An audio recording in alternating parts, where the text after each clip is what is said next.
على مدار التاريخ الإسلامي كله ظهر الكثير والكثير من العظماء اللي قدروا يكتبوا اسمهم من ذهب، ودافعوا عن البلاد العربية والإسلامية، وساهموا في علو مكانتها وشأنها بين الأمم والدول. وطبعا زي ما كان في أشخاص عظماء، كان في أشخاص تانية سيئة وأشخاص خونة، وللأسف كانت خيانتهم ديت السبب في سقوط الكثير من الدول والإمبراطوريات الإسلامية. وطبعا كان بيبقى فيه خسائر عسكرية كبيرة جدا وموت الكتير من الجنود المسلمين. وفي الفيديو ده هنتعرف وهنتكلم سوا عن مين هم أسوأ 10 خونة في التاريخ الإسلامي. بس الأول ما تنسوش تشتركوا في القناة وتفعلوا الجرس، ولو عجبكم الفيديو نعمل لايك وكومنت وشير. في المرتبة الأولى الشريف حسين.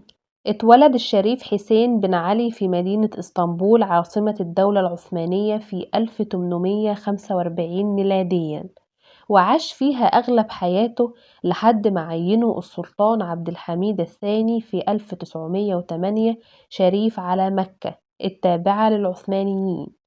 ومع اشتعال الحرب العالمية الأولى في سنة 1914 ومشاركة الدولة العثمانية فيها ضد بريطانيا وفرنسا، خان الشريف حسين الدولة العثمانية وأعلن تمرده عليها سنة 1916، وده طبعا كان بتحريض من الإنجليز.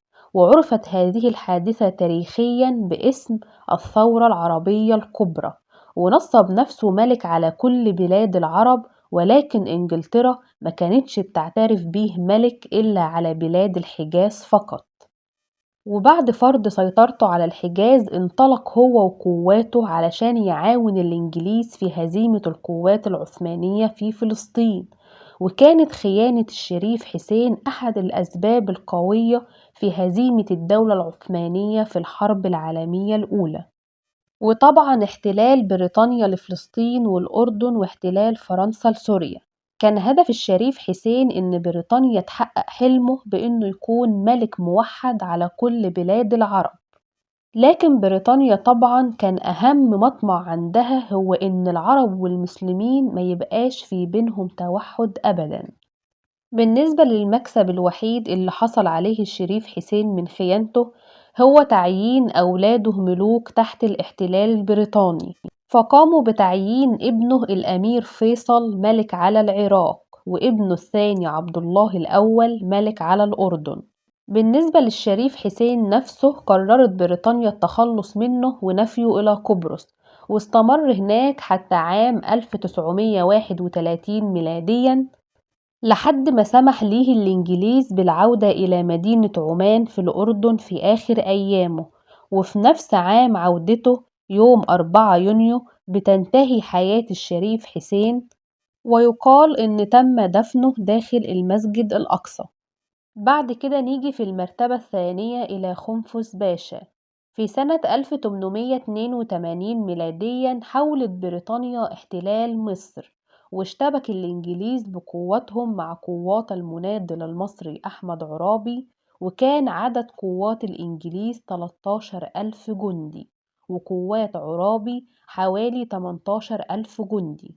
وفي 13 سبتمبر دارت بينهم معركة التل الكبير، وبسبب عجز الإنجليز التقدم على قوات أحمد عرابي، لجأوا إلى خنفس باشا اللي هو كان اسمه علي يوسف، أحد قادة أحمد عرابي المسؤول عن المقدمة في الجيش.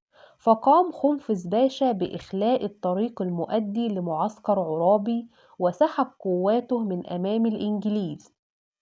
وفي المساء اتحركت القوات البريطانية لتطويق جيش عرابي. مش بس كده، ده كمان وضع للإنجليز الفوانيس على طول الممرات اللي ممكن يسيروا فيها بسهولة.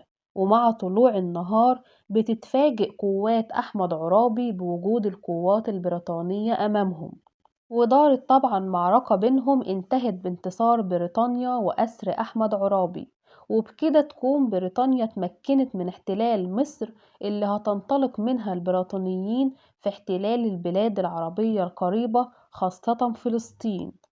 بالنسبة لخنفس باشا، فبريطانيا أعطته لقب البشوية، وعاش بقية حياته محتقر من الجميع. وكنتيجة لخيانة خنفس باشا لمصر واحتلال بريطانيا ليها، استمر الاحتلال البريطاني لمصر بسبب هذه الخيانة لمدة 74 سنة. في المرتبة الثالثة مير جعفر علي. نشأ مير جعفر علي في 1661 ميلاديا في مدينة دلهي الهندية لعائلة شيعية مهمة، واتعرف عنه الطموح الكبير والطمع الأكبر، فأصبح قائد عسكري في أقوى الممالك الإسلامية في الهند، واللي عينه حاكمها سراج الدولة قائد على جيش المملكة. وفي الوقت ده بدأ الإنجليز في غزو الهند وتأسيس مستعمراتهم فيها على إيد شركة الهند البريطانية الشرقية. وقتها ما كانش الإنجليز لسه احتلوا كل الهند، وكانوا موجودين في أماكن ساحلية، وكان ممكن للجيش الهندي هزيمتهم، فقام سراج الدولة بمقاومة الإنجليز وحاول طردهم من الهند، ودارت بينهم معركة شهيرة تسمى معركة بلاصي في عام 1757 ميلاديا.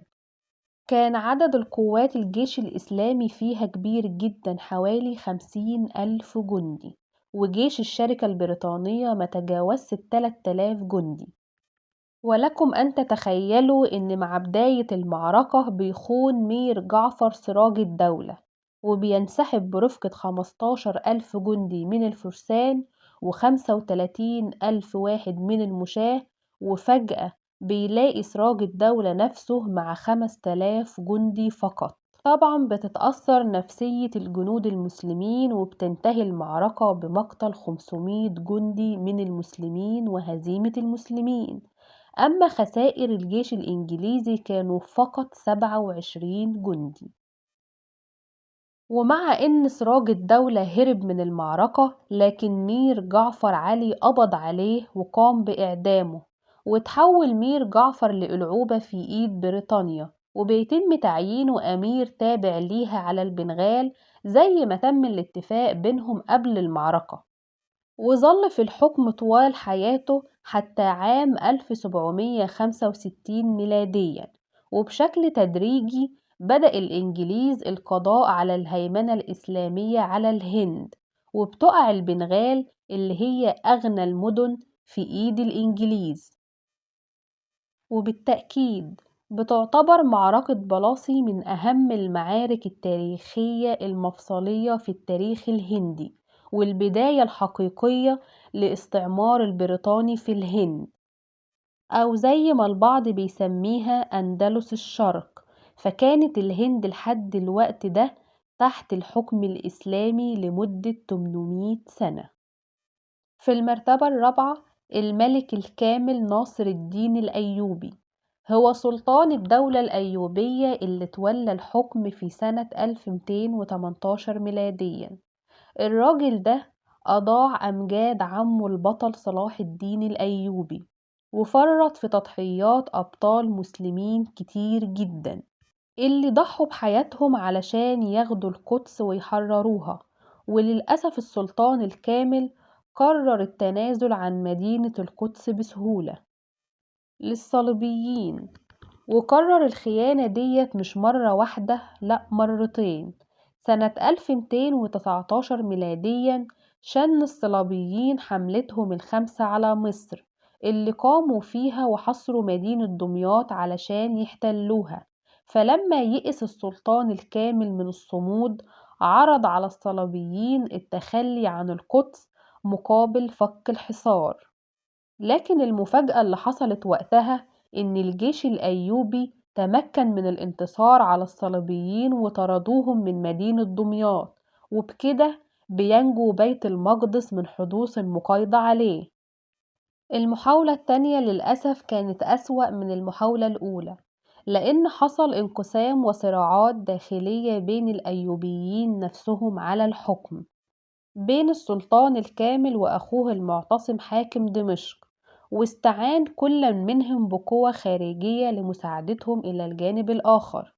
فاستعان الملك الكامل بالمساعدة من الإمبراطور فريدريك الثاني إمبراطور ألمانيا وأقوى ملوك أوروبا، وكان الثمن اللي عرضه السلطان الكامل مقابل المساعدة دي هو تسليمه لبيت المقدس وكل فتوحات صلاح الدين الأيوبي في فلسطين. فوافق الإمبراطور على مساعدته في حربه ضد أخوه.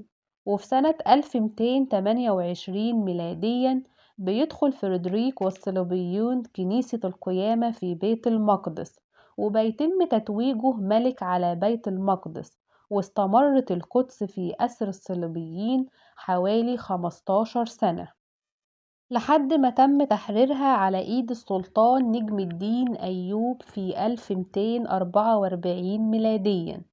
أما السلطان الكامل الأيوبي استمر في الحكم 20 سنة حتى عام 1238 ميلاديا. بيليه في المرتبة الخامسة الغالب بالله محمد ابن الأحمر. حكم المسلمين أسبانيا والبرتغال لمئات السنين، واتسمت الأماكن اللي حكموها باسم الأندلس. وبمرور الوقت بتسقط دول المسلمين بالأندلس واحدة ورا التانية في إيد الصليبيين الأسبان، وما بتبقاش موجود في الأندلس إلا مملكتين، إشبيلية في الغرب ومملكة غرناطة، اللي أسسها الغالب بالله أبو عبد الله محمد الأول المعروف باسم محمد الأحمر. بتبدأ خيانة ابن الأحمر لما شاف تفوق الأسبان على المسلمين، وبيقرر الخضوع لملكهم فرناندو الثالث، وبيتعهد بمساعدة فرناندو في حروبه ضد المسلمين. وبالفعل بيلتزم ابن الأحمر بوعده وبيخون المسلمين، وبيشترك مع الأسبان في احتلال المدن الإسلامية. وبيلعب ابن الأحمر دور الشيطان الواعظ، فكان بيقوم بإقناع الحاميات الإسلامية على ضرورة التسليم للصليبيين. وفي سنة 1247 شارك مع الأسبان في احتلال مدينة إشبيلية، أقوى وأغنى مدن المسلمين وقتها. وبعد كل الخيانة دي ابن الأحمر مسلمش من شر فرناندو، وكان جزاؤه هو استمراره في الذل والخضوع. وبيحاول فرناندو إن هو يقوم بحصار غرناطة نفسها، لكنه فشل.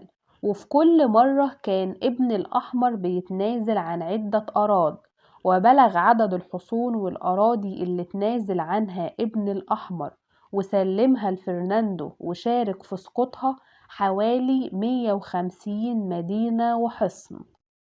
وطبعا كل ده كان مقابل ان الاسبان يسيبوه يحكم غرناطة كتابع ليهم، وطبعا حصل على مراده واستمر في الحكم حتى عام 1237 ميلاديا. وصارت مملكة غرناطة على نهجه في الخيانة والتبعية حوالي 200 سنة أخرى. بيليه في المرتبة السادسة مؤيد الدين ابن العلقمي. اتولد في 1195 ميلاديا وهو شيعي.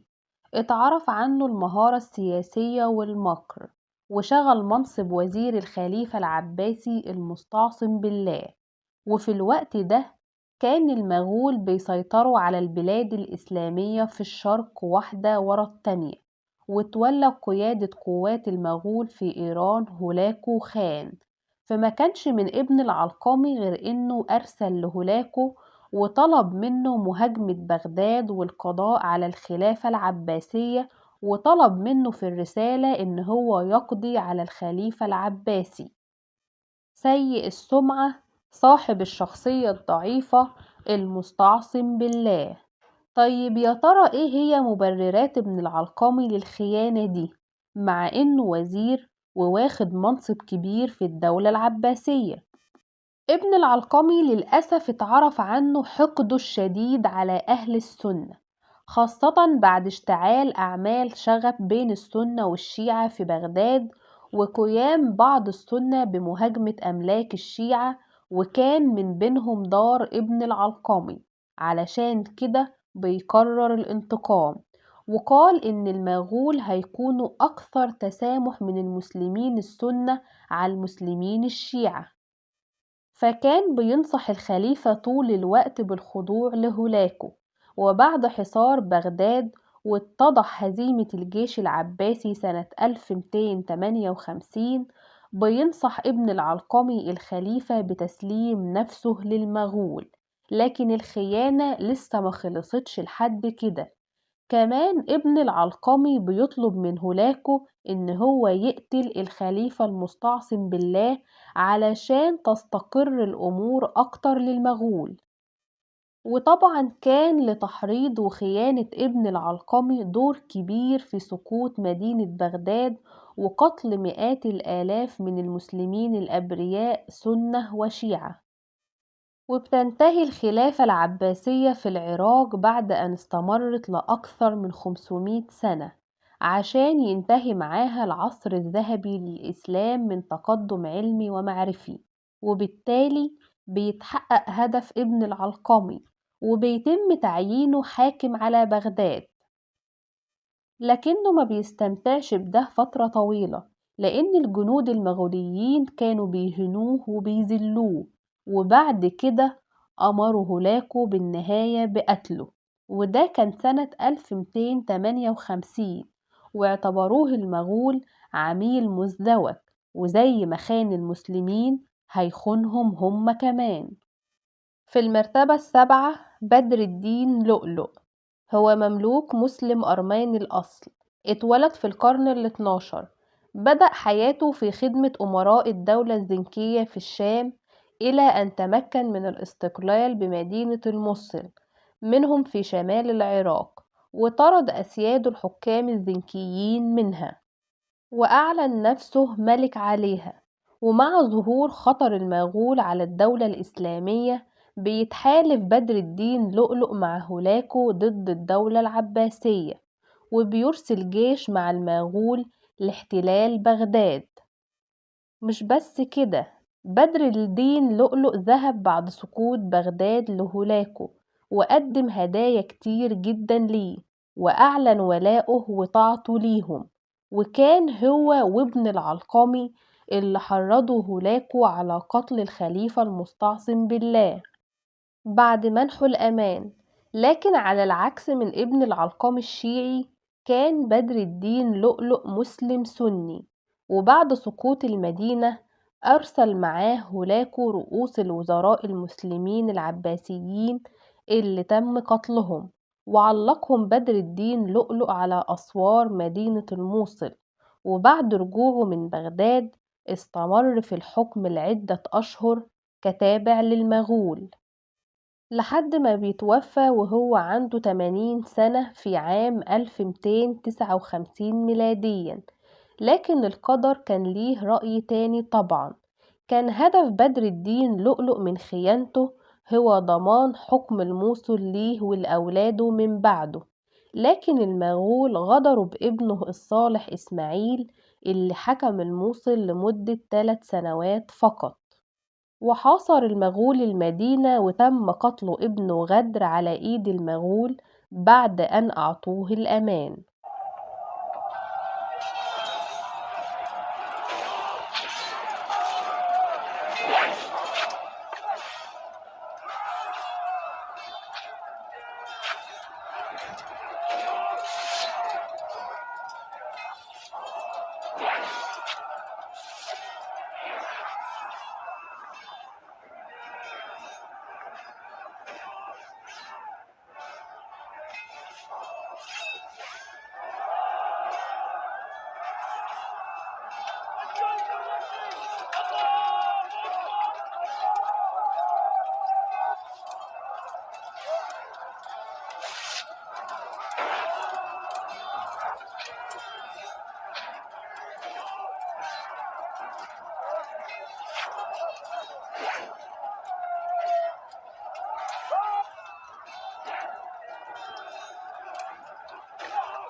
بعد كده بيجي في المرتبة التامنة أبو عبد الله الصغير، اتولد في سنة 1460 ميلاديا في مدينة غرناطة بالأندلس.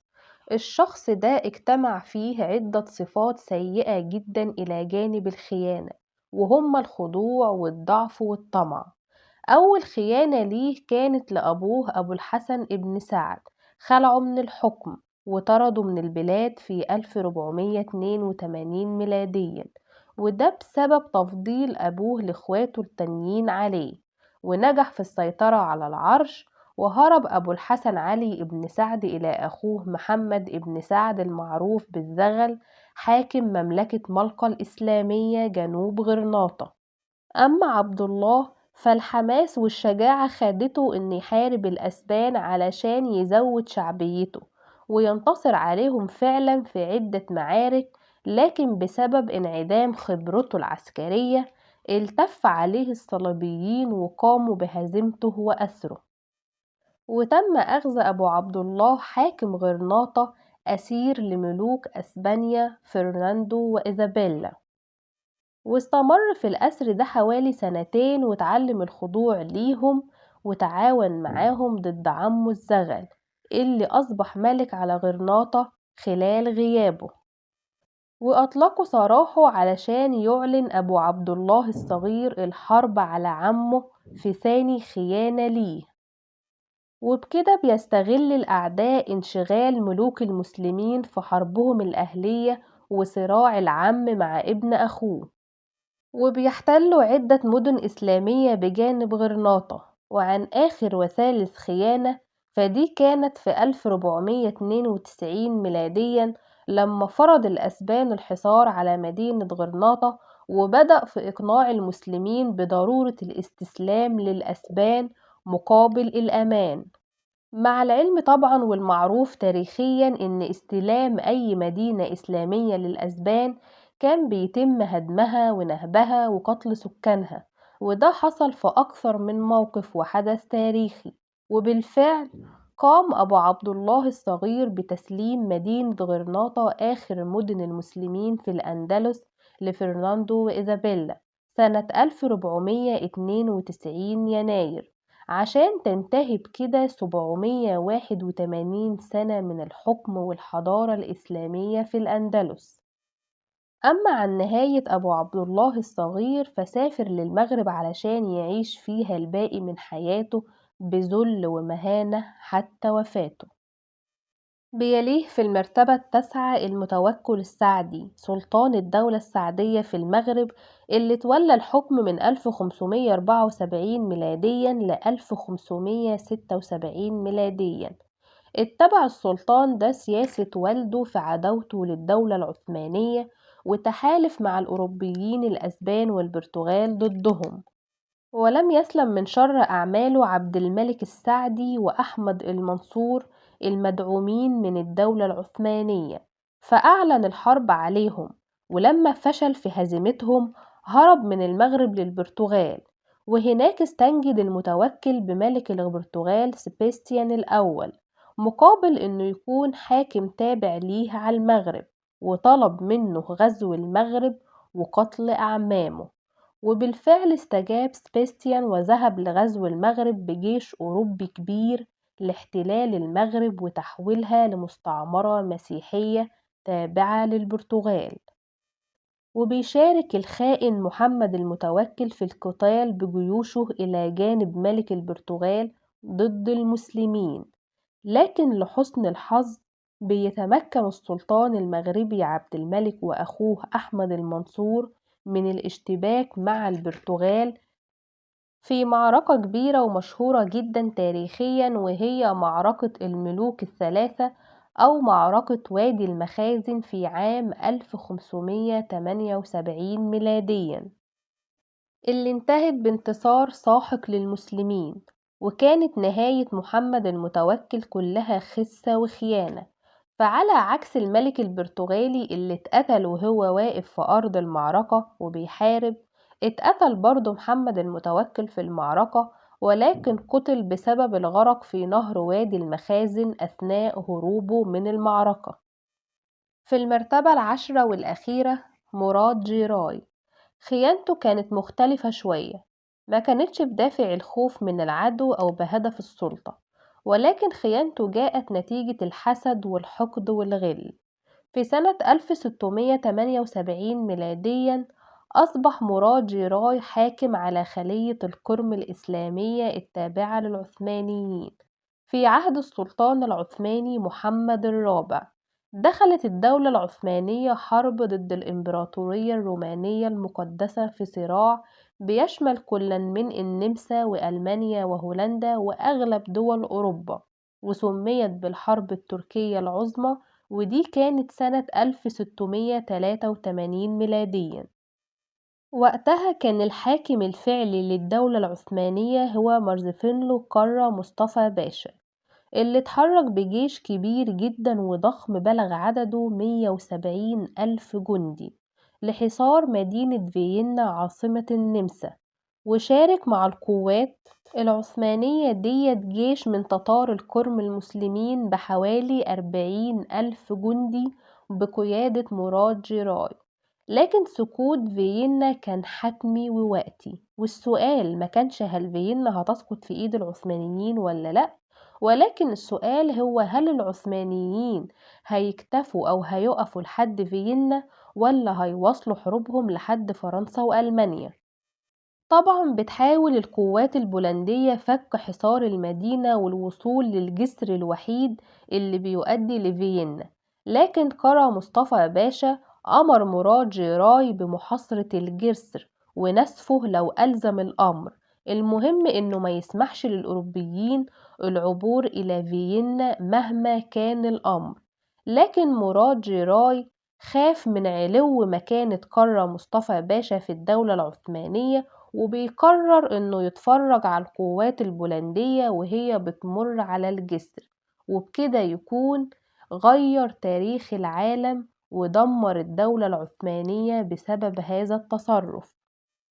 ونتيجة للخيانة ديت بينطلق الجيش البولندي لهزيمة المسلمين وقتل 15 ألف جندي مسلم و10,000 أسير.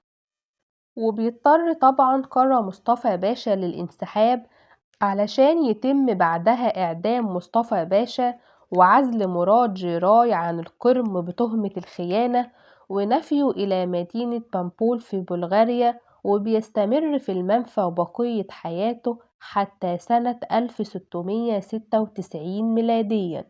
ونتيجة الهزيمة ديت بتخسر الدولة العثمانية هيبتها وفتوحاتها وأراضيها في المجر وصربيا للأبد، وبتبدأ الدولة العثمانية في الانهيار، وبتبدأ أوروبا في التوسع بأراضيها وفتوحاتها وحروبها. وبكده في الفيديو ده أكون اتكلمت معاكم عن أسوأ وأخس 10 خونة في التاريخ الإسلامي على مدار التاريخ بأكمله. وطبعا المفروض ان كل الأشخاص اللي اتكلمنا عنهم في الفيديو ده كانوا من المسلمين، ولكنهم خانوا المسلمين لصالح أعداء الدولة الإسلامية. اتمنى يكون الفيديو عجبكم، ما تنسوش الاشتراك في القناة وتفعيل الجرس، ولو عجبكم الفيديو نعمل لايك وكومنت وشير، ولو حابين نتكلم او نعمل فيديو عن موضوع معين تقدروا تكتبوه في الكومنتات. ولو سمحتم ما تنسوش تشتركوا في القناة بعد اذنكم، وكل عام وانتم بخير جميعا. بعد كده هتلاقوني سايبالكوا بعض مقاطع من الفيديوهات الخاصة بيا اللي كنت منزلها على القناة في البداية، ان شاء الله تشوفوها وتعجبكم. لا يمكن أن يخلو البلاط العثماني من فظائع تقشعر لها الأبدان، فبسبب حب السلطة والحكم يفقد الكثير من الأشخاص قدرتهم على تمييز بين كل ما هو قريب أو بعيد أو متهم أو بريء. ومن الجدير بالقول أن أغلب المؤامرات التي تحدث في القصور غالبا ما كانت تكون بسبب تخطيط أنثوي.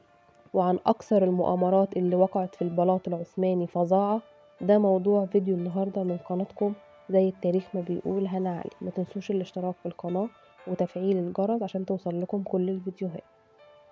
أولا، مؤامرات السلطانة هيام. أكثر المؤامرات فظاعة داخل القصر العثماني بدأت مع بداية عصر سلطنة النساء، وده كان مع بداية عصر السلطان سليمان القانوني، عندما أرادت زوجة السلطانة هرم أن تجعل أحد أبنائها يرث عرش والده، فقامت بإحاكة المؤامرات لإسقاط ابنه الأكبر وولي عهده الأمير مصطفى عن الوصول للحكم. بدأت المؤامرات والأمراء أطفال صغار، حيث تعرضت السلطانة هرم للضرب والتعنيف على يد السلطانة ناهد دوران، كما قامت بتشويه وجهها وإهانتها في الكثير من الأوقات. وكلما كان أبناء السلطانة هرم يكبرون يزداد خوفها عليهم بشدة من القتل، حيث أن قانون قتل الإخوة كان ينص على أن الأمير الذي يعتلي العرش بعد والده عليه أن يقوم بقتل إخوته جميعا حتى لا ينازعوه على الحكم. فبدأت السلطانة هرم بمعاونة الصدر الأعظم آنذاك رستم باشا بوضع الخطط لقتل الأمير مصطفى، وقاموا بتزييف الحقائق حتى قام السلطان سليمان بإعطاء أمر بإعدام ابنه الأمير مصطفى. أفظع ما في هذه المؤامرة هو قتل الأب لابنه بيده، وهو الأمر الذي اهتزت له كل الدولة العثمانية وقتها. من أفظع المؤامرات التي حدثت في قصر توبكابي أيضا هو إقناع السلطانة صفية لابنها السلطان محمد الثالث بقتل ابنه محمود، كما قامت أيضا بمذبحة الأمراء الشهيرة، حيث قامت بقتل 18 أمير في ليلة واحدة، من بينهم طفل رضيع لم يتجاوز عمره 2.5 شهور. جاء هذا الإعدام بسبب رسالة بين الأمير وأمه عالمة، ذكر أخيه بأن عراف قد تنبأ بأن السلطان محمد الثالث سيموت وأن محمود سيصبح سلطانا. أوغلت صفية قلب ابنها على ولده لينتهي الأمر بإعدام الأمير بأمر صادر من والده. ثالثا، مؤامرة السلطانة قسم والسلطانة عالمة لإسقاط السلطان عثمان الثاني ابن السلطانة ماح فيروز. على الرغم من صغر سن هذا السلطان، إلا أنه كان من أصحاب الهمم العالية، وحاول إصلاح الدولة بكل ما أوتيه من قوة، إلا أن السلطانتين قاموا بإحاكة المؤامرات وتم إعدامه بطريقة وحشية، حيث وضع على حمار وتمت إهانته، وعرفت هذه الحادثة بالهائلة العثمانية الكبرى. وبما أن السلطانة قسم كانت أستاذة في تلك المؤامرات كما وصفها بعض المؤرخين، فأن المؤامرة التالية في هذا الفيديو من صنعها أيضا، حيث أنها قامت بإسقاط ابنها السلطان إبراهيم الأول. تعتبر هذه الحادثة من أغرب الحوادث في التاريخ، حيث أن الأم عادة لا تتآمر على ابنها، ولم يذكر التاريخ مثل هذا الموقف إلا قلة قليلة جدا، أمثال الخيرزون وابنها الخليفة الهادي. ومن مؤامرات القصر أيضا المؤامرة التي بدأتها السلطانة قسم وانخرطت بها السلطانة خديجة طرخان، وانتهت بالأخير بمقتل السلطانة قسم، والتي كان لها ما لها وعليها ما عليها. وحقيقة فظاعة هذه المؤامرة هو مقتل سلطانة بطريقة وحشية.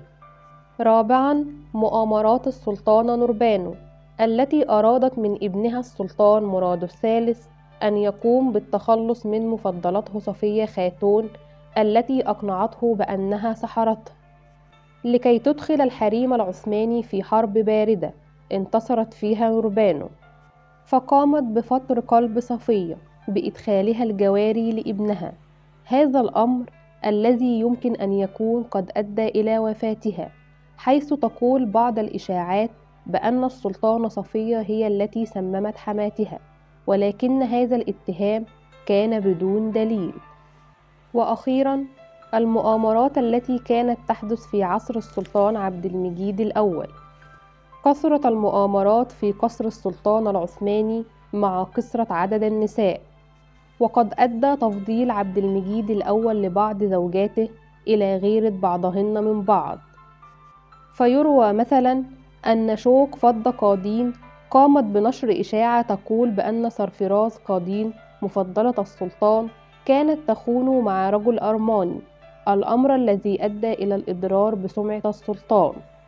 لم تكتفي شوق فضة قديم، ودخلت بعد ذلك في مؤامرة لخلع زوجها السلطان وتولية ابنها السلطان المخلوع مراد الخامس إلى عرش الدولة العثمانية.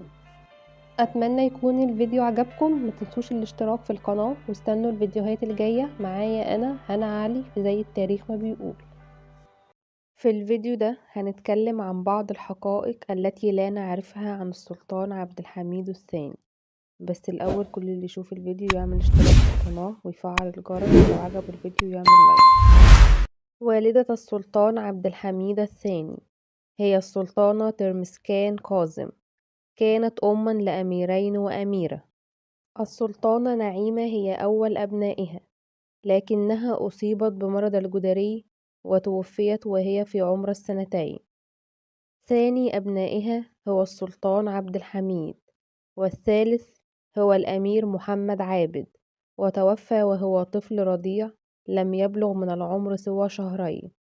أصيبت السلطانة ترمسكان بمرض السل وهي في ريعان شبابها وتوفيت، وحزن عليها السلطان حزنا شديدا.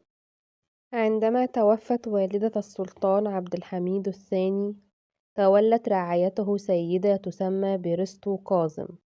وعندما تولى السلطان عبد الحميد حكم الدولة العثمانية، ذهب مباشرة إلى مربيته برستو كاظم وقبل يديها وقال لها: إنني لم أشعر في يوم من الأيام بحرماني من والدتي. وقام بإعطائها مكانة والدة السلطان، وأصبحت كل صلاحيات الوالدة في القصر من حقها، ولكنه طلب منها البعد عن النظام السياسي للدولة. وبالفعل ظلت السلطانة برستو كاظم حتى وفاتها منشغلة بأمور القصر فقط، ولم تتدخل يوما في شؤون الحكم. السلطان عبد الحميد الثاني وحبه لحرفة النجارة. كان السلطان عبد الحميد الثاني شغوفا بمهنة النجارة، إذ كان والده السلطان عبد المجيد شغوفا بها أيضا. تعلم السلطان عبد الحميد هذه المهنة من رجل يدعى خليل أفندي، وكان للسلطان عبد الحميد أدوات خاصة أتى بها من أوروبا. وصنع السلطان عبد الحميد الثاني الكثير من الأشياء الرائعة، والتي يتم عرضها حاليا في معرضه في إسطنبول. السلطان عبد الحميد تائها في شوارع إسطنبول. عندما كان السلطان عبد الحميد في 12 من عمره، كان يتدرب على حصانه، وكان يخرج أحيانا خارج القصر ويطوف في شوارع إسطنبول.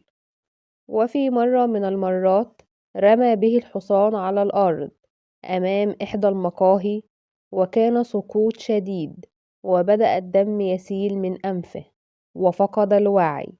وعندما رآه صاحب المقهى قام بأخذه، وأخذ يصب الماء البارد على وجهه لكي يتوقف نزيف الدم.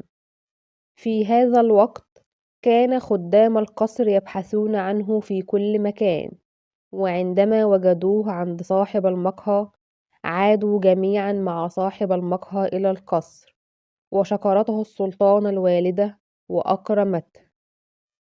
حب السلطان عبد الحميد الثاني للموسيقى. كان السلطان عبد الحميد شغوفا بالموسيقى، حيث أنه قام بإحضار آلة بيانو من أوروبا لكل من أبنائه، وطلب من أبنائه التعلم عليها، وكان يجلس معهم دائما ويسمعهم ويصحح لهم الأخطاء. بعد عزل السلطان عبد الحميد الثاني وإقامته في قصر بكرلباي، نزل مصطفى كمال بيك أثناء الحرب العالمية الأولى ضيفا على صالح بيك إحدى ضباط القصر. عندما رآه السلطان عبد الحميد من النافذة حتى سأله من يكون هذا الضابط الوسيم، فكان مصطفى كمال بيك أثناء إقامته في القصر يجلس في الحديقة مع الأمير عادل أفندي ابن السلطان عبد الحميد. إجبار السلطان عبد الحميد الثاني على تسليم ثروته. بعد عزل السلطان عبد الحميد الثاني طالبوه بكل ثروته، فقال لهما السلطان عبد الحميد بأنه لم يأخذ لنفسه ولا لأولاده أموالا من الخزينة العامة للدولة، وأنه لا يوجد معه سوى أمواله الخاصة، لكنهم أجبروه بالتنازل عنها أيضا رغما عنه. آخر لحظات السلطان عبد الحميد الثاني. عندما كان السلطان عبد الحميد الثاني على فراش الموت وكانت تتضاعف آلامه، أتى أخوه السلطان وحيد الدين مسرعا لرؤيته قبل أن يفارق الحياة. وعند احتساء السلطان عبد الحميد الثاني لقهوته، نظر إلى عائلته وكأنه يودعهم، فقالت له زوجته مشفقة: بارك الله بك، كم كنت مخلصا لنا ولدولتنا ولديننا. فرد عليها مبتسما: ليشهد الله إني لم أقم بأي شيء خلال فترة حكمي التي دامت 33 عام إلا لخدمة ديني وبلدي وشعبي. وبعد أن قال ذلك سقطت القهوة أرضا، وتوفى السلطان عبد الحميد الثاني في 10 فبراير 1918 ميلادية. أتمنى يكون الفيديو عجبكم، متنسوش الاشتراك في القناة واستنوا الفيديوهات الجاية. معايا أنا هنا علي في زي التاريخ ما بيقول. كثرت حكايات النساء في حياة السلطان سليم الأول، بين أميرة وجارية، وزواجه من زوجة أخيه، وملكة أسيرة زوجها لأحد رجاله، وواحدة قام بطردها وهي حامل بابنه الذي أنجبته في بيت رجل آخر، وتم حرمانه من لقبه كأمير. ده موضوع الفيديو النهاردة. هنتكلم عن علاقة سليم الأول بالنساء، بس ما تنسوش تشتركوا في القناة وتفعلوا الجرس وتعملوا لايك وكومنت وشير لو الفيديو عجبكم. يعتبر السلطان سليم الأول من أقوى السلاطين العثمانيين وأكثرهم غرابة. تميز بحدة الشخصية والغلاظة، وكان دائما متجهما الوجه لا يضحك، حتى أطلق عليه لقب سليم العابس. وانعكس ذلك بالسلب على علاقاته النسائية، حيث هناك الكثير من الحكايات حول علاقاته بنسائه، سواء زوجاته أو جواريه والأسيرات عنده. البداية هتكون مع تجلي بيجام، زوجة الشاه الأسيرة. كانت أميرة تركمانية، ووفقا للكاتب الإيطالي أنجيليلو تزوج الشاه الصفوي إسماعيل الأول منها، وأحبها حبا كبيرا، وأنجبت له ولدان، حتى وقعت أسيرة عند السلطان العثماني سليم الأول، وذلك أثناء معركة جلدران التي وقعت عام 1514 ميلاديا بين الدولة العثمانية والصفوية، والتي انتهت كما ذكرت من قبل في إحدى الفيديوهات بانتصار سليم الأول وأسر تجلي بيام. أرسل بعد ذلك الشاه إسماعيل وفدا إلى أماسيا، وحاول التفاوض معه من أجل إطلاق سراح زوجته، لكنه رفض وقام بتزويجها من أحد رجاله. تأتي بعد ذلك حكايته مع جاريته الحبلى التي طردها من قصره وهي حامل بولده أويس باشا، الذي ولد في منزل رجل آخر، وأصبح أخا غير شرعي للسلطان سليمان القانوني، وتم حرمانه من أن يكون أميرا أو ولي عهد للدولة العثمانية. بالنسبة لحكايته مع زوجاته، فمن المعروف أنه كان له زوجتان، وهما السلطانة عائشة والسلطانة حفصة. عائشة خاتون ليست هي حفصة خاتون، والدة السلطان سليمان القانوني.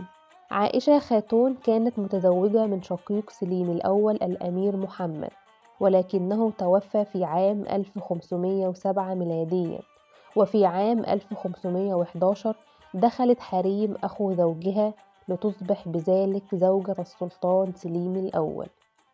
يقال في أحد الكتب بأن زواجه منها أعطى موقفه قوة أثناء صراعه على العرش. أما الزوجة الثانية فهي عائشة حفصة أم السلطان سليمان القانوني، وإلى يومنا هذا لم يصل الباحثون إلى وثيقة تؤكد بأن عائشة حفصة هي أميرة القرم الحقيقية. وأخيرا حكايته مع جارية زوجته. ذكرت هذه القصة في مذكرات جلال بيه التي نشرتها المدونة الشركسية. ذكر بأن كان للسلطانة عائشة حفصة جارية بارعة الجمال اسمها فلك خاتون، ولشدة جمالها قرر زواجها من أحد وزراء سليم الأول، لكنها كانت شديدة التعلق بالسلطانة عائشة حفصة ورفضت أن تتركها.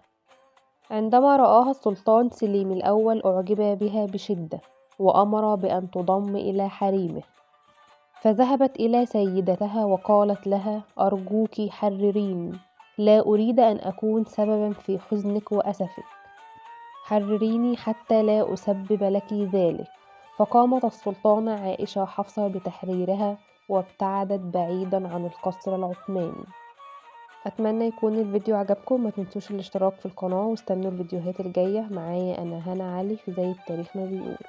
في الفيديو ده هنتكلم عن واحدة من أقوى سلطانات الدولة العثمانية، السلطانة هيام زوجة السلطان سليمان القانوني. بس الأول كل اللي يشوف الفيديو يعمل لايك ويشترك في القناة ويفعل الجرس عشان توصله كل الفيديوهات. اجتمع فيها الذكاء والجمال الطاغي والسلطة.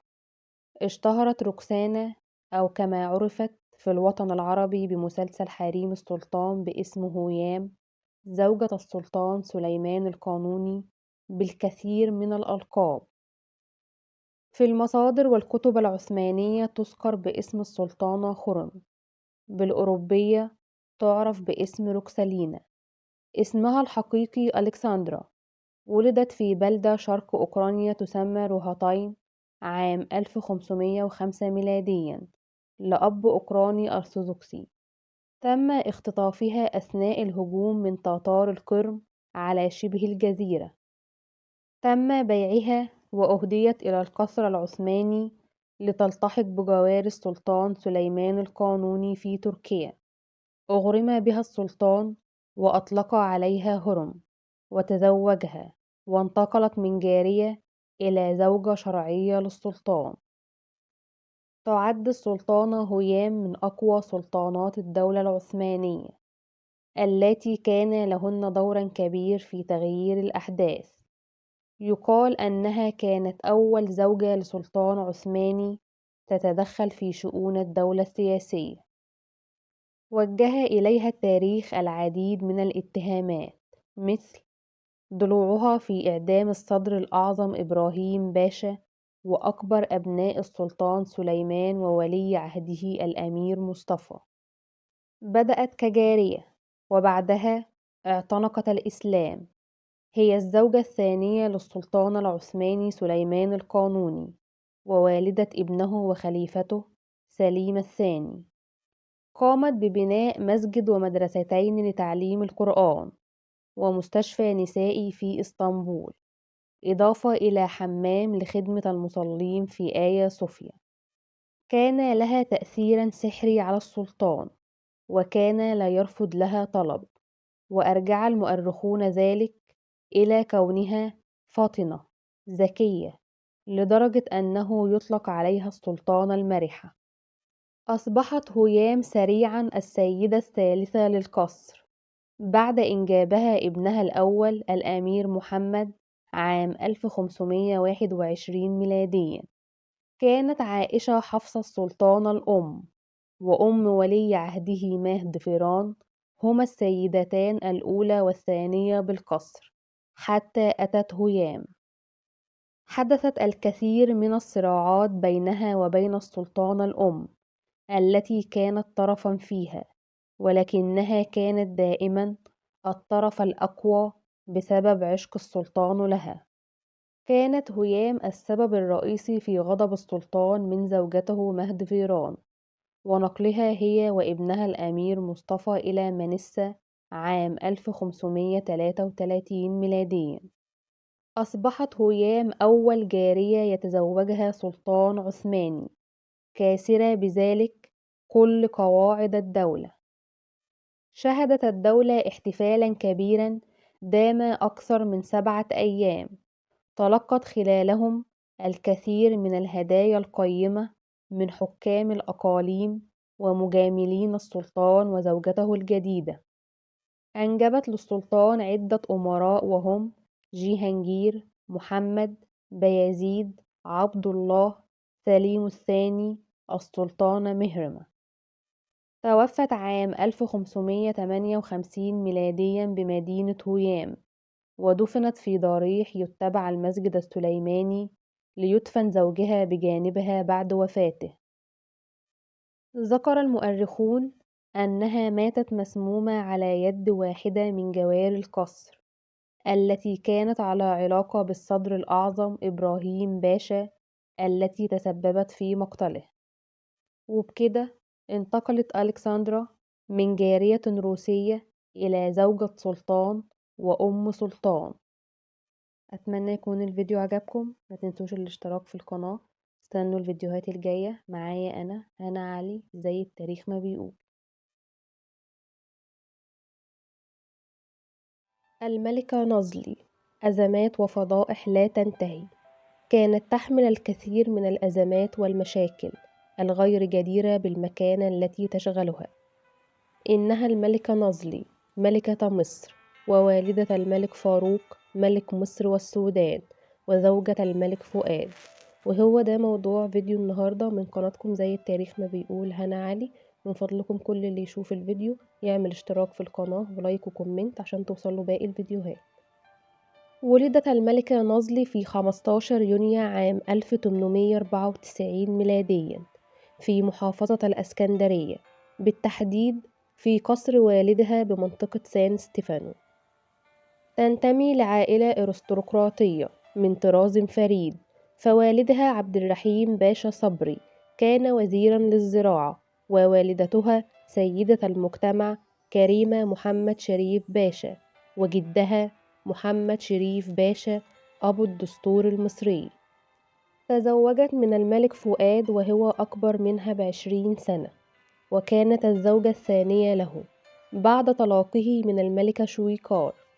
بسبب جمالها الأخاذ وقوامها الرشيق وصغر سنها، كان الملك فؤاد شديد الغيرة عليها، فأصبحت حبيسة داخل جدران القصر، وكان يقوم بتعيين الحراس لمراقبتها. فكانت فترة زواجها منه صعبة جدا، أثرت عليها لاحقا. أنجبت 5 أبناء، هم الملك فاروق، الأميرة فوزية، الأميرة فايزة، الأميرة فايقة، الأميرة فتحية. بعد وفاة الملك فؤاد شعرت بأن حريتها قد عادت إليها، وأصبحت لا تهتم بالبروتوكولات الملكية ولا كونها ملكة زوجة ملك وأم الملك. بعد وفاة الملك فؤاد تولى ابنها الملك فاروق حكم مصر، لكنه كان في سن 15 سنة، أي أنه لم يبلغ السن القانوني لتولي الحكم. فعينت له لجنة وصاية، والتي كان يرأسها أبرز الطامعين في الحكم، وهو ابن عمه الأمير محمد علي توفيق. فطلبت من الإمام المراغي فتوى بأن يجوز للإنسان أن يتصرف بأمواله وهو في سن 15 سنة. تسلم الملك فاروق حكم البلاد وهو بسن 17 سنة. بعد ذلك انطلقت الملكة نازلي في الاستمتاع بمتع الحياة. انتشرت حولها الكثير من الأقاويل والأخبار، وأيضا الشائعات حول تعدد علاقاتها العاطفية برجال القصر أو الرجال ذو الطابع الدبلوماسي. ولكن يبقى أحمد حسنين باشا بطل الكثير من الشائعات والأقاويل. ارتبطت الملكة نازلي بعلاقة عاطفية به استمرت حوالي 9 سنوات، وحدث بينهم زواجا سري بمعرفة ابنها الملك فاروق، حتى توفى أحمد حسنين باشا عام 1946 ميلاديا نتيجة حادث تصادم بعربة تابعة للقوات البريطانية. بعد وفاته قررت أن تسافر في رحلة علاج إلى أوروبا، لأنها كانت تعاني آلام في الكلى، لكنها كانت تنوي عدم العودة إلى مصر مرة أخرى حتى تستطيع أن تعيش بحرية أكثر. فبدأت آخر فصول الاستهتار والحرية التي كلفتها الكثير والكثير. عند وصولها إلى مارسيليا كان في استقبالها رياض غالي، والذي كلفته القنصلية المصرية بأن يكون تحت خدمة الملكة والأميرات، حيث أنها سافرت بصحبة الأميرة فتحية والأميرة فائقة. توطدت العلاقة بينها وبين رياض غالي، وأصبح هو المتحكم والمتصرف في كامل أموالها وحياتها، وأصبح ملازما لها طيلة الوقت. وعندما وصلت هذه الأحداث إلى الملك فاروق طلب منها الابتعاد عنه، فرفضت الملكة ذلك، فأمر الملك القنصلية المصرية أن تنحي رياض غالي عن خدمة والدته وإخوته، لكن رياض غالي رفض الأمر، فقررت وزارة الخارجية إحالته على المعاش، لكن إصرار الملكة نازلي على الاستمرار في نزواتها فاستبقته في خدمتها، وادعت أنه سكرتير خاص لها ولبناتها الأميرات. كان لهذا التصرف أثرا بالغ السوء في نفس الملك فاروق خاصة والشارع المصري عامة، وأفقد الملك فاروق أسهمه وسط شعبه، فخرجت شعارات كثيرة ضد تصرفات الملكة وكذلك الملك فاروق. وبعد ذلك حدثت كارثة، وهي أن الملكة نازلي أعلنت خطبة رياض غالي على ابنتها الأميرة فتحية، فاستدعى الملك فاروق مجلس البلاط برئاسة الأمير محمد علي للنظر في أمر الملكة الأم، فقرر المجلس رفض هذا الزواج وتجريد الملكة الأم من لقبها وامتيازاتها الملكية، وأيضا الأميرة فتحية، ومصادرة جميع أملاكها وأموالها في مصر. لكن الملكة نازلي لم تهتم لهذه القرارات، وقررت عقد زواج ابنتها من رياض غالي في مايو 1950 ميلاديا، وكان زواجا مدني. لكن رياض غالي خسر جميع أمواله وأموال زوجته فتحية وكذلك أموال نازلي في القمار، وأصبح مدمنا على الخمر والمخدرات، حتى أتى يوم 9 ديسمبر عام 1979 ميلاديا وأطلق النار على زوجته الأميرة فتحية، التي كانت قد قررت الطلاق منه بسبب ما يعانيه من إدمانه، فقرر أن يقتلها وينتحر بعد ذلك. توفت الأميرة فتحية على الفور وهو لم يمت، وحكم عليه بالسجن 15 عام. بعد ذلك الحادث أصيبت الملكة نازلي بمرض عضال، عاشت حياة الفقر، وفي عام 1965 وهو نفس عام وفاة ابنها الملك فاروق اعتنقت الملكة نازلي الديانة المسيحية الكاثوليكية حتى وفاتها عام 1978 ميلاديا عن عمر 84 سنة في لوس أنجلوس بأمريكا، ودفنت في إحدى الكنائس هناك.